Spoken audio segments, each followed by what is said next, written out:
Minnesota has a new state flag. That's one of many topics and questions that have kept lawmakers busy as they await to reconvene the legislative session. Lawmakers have said that one of the remarkable aspects of last year's session was the pace. For better or worse, it moved fast. On the eve of the upcoming session, lawmakers say it's still been busy. One of those lawmakers is Plymouth Representative Ginny Klevorn, who sat down to talk with our Shannon Slatton for today's Newsmakers. It has been a busy session. It seems like we began January 2nd and it's not stopped. For me, I've had some really great opportunities over the interim. I serve on, as you know, chair of the Legislative Task Force on Aging. I'm serving as a member of the Metropolitan Governance Task Force. I've been working with the city to try to make sure that we keep the BRT moving on schedule, and also looking at different opportunities to redevelop the Capitol Mall. There was a piece of legislation last year that passed about the Capitol Mall redevelopment. And so as a member of the CAP board, I have been involved with that and making sure that the Capitol Mall is a place where people can come and they can recreate, they can come to be educated, or they can come to demonstrate their political concerns or legislative concerns. So it's been a fascinating project to be involved with as well. All right, it's Minnesota's front yard. It is Minnesota's front yard, and that's what Cass Gilbert intended, and that's what we would like it to be, a place where people really feel welcomed and invited.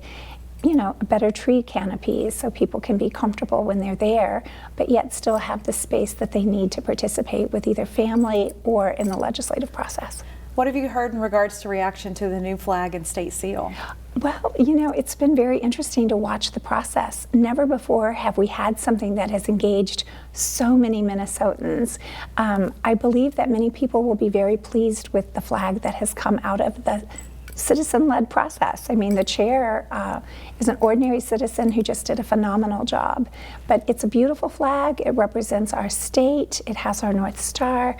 And then, of course, the color of all of our many lakes. It's a beautiful flag. All right, very good. Any certain issues you're looking forward to tackling this next session? Well, as you know, it's last year was the budget year. This year is the bonding year.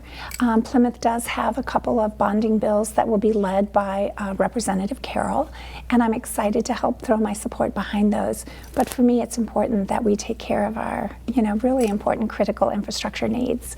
And I'd like to get that bonding bill done and across. All right, and speaking of infrastructure, a few projects in Plymouth that I know residents are keeping an eye on. Yeah. First, redevelopment of the Prudential site. What's going on with that? Yeah, the city has been very good. In last legislative session, we were able to pass the TIF districts, which would enable us to generate the revenue that we need to redevelop the intersections around the property so that the transit and traffic would be able to flow well and be able to support the site in a way that would keep citizens safe and move our commerce and to corridors. We'll see a lot of changes there coming up in the next few years. It will be a very big change. For sure. Also, Highway 55 and County Road 73 in that area? Yeah, that's a really big project for the city of Plymouth. That whole redevelopment, Highway 55 will be resurfaced next year, 2024, so everybody get ready for that.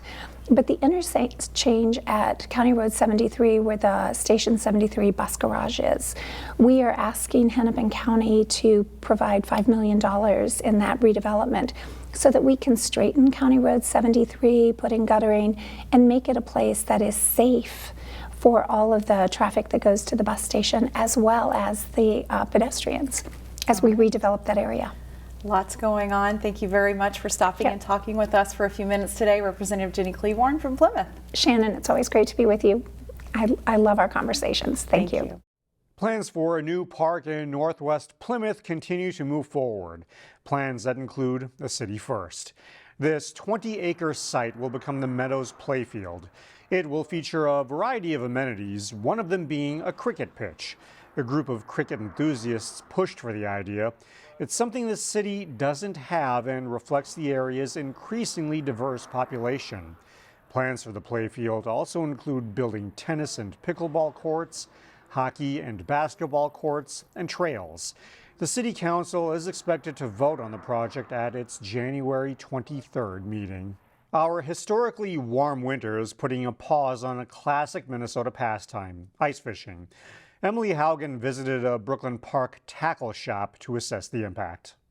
In the heat of summer or the chill of winter, a fisherman braves all conditions. We're usually ice fishing on 10 inches, 12 inches of ice right now, and sometimes more in other spots up north. Jack Betker at JR's Tackle in Brooklyn Park says this winter isn't quite biting like it should, and customers are adapting, sort of. They're anxious and either waiting to get out in the summer or they're putting their shack away and getting their boat out is really probably what they're doing. It's making for open water and dangerous conditions on the lakes. I would just tell people, hang in there.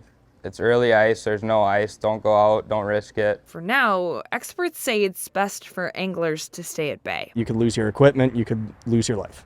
It could be very dangerous. Ben Ulrich is a conservation officer for the Department of Natural Resources. It's not typical for January. Usually we have pretty good ice by this point. He says the open water cuts the ice fishing season, which ends in March, short. But some people are finding a workaround. They're out, especially on the rivers, and they're out and they're just open water fishing from the shore. So we see a lot of shore anglers right now still. For now, Ulrich says stay off the ice. And when it gets colder, don't get too eager. It's not going to be safe right away.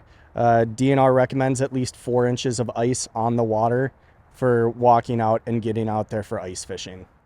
If it ever gets cold enough for ice houses to get on the lake, they do have to be removed by early March.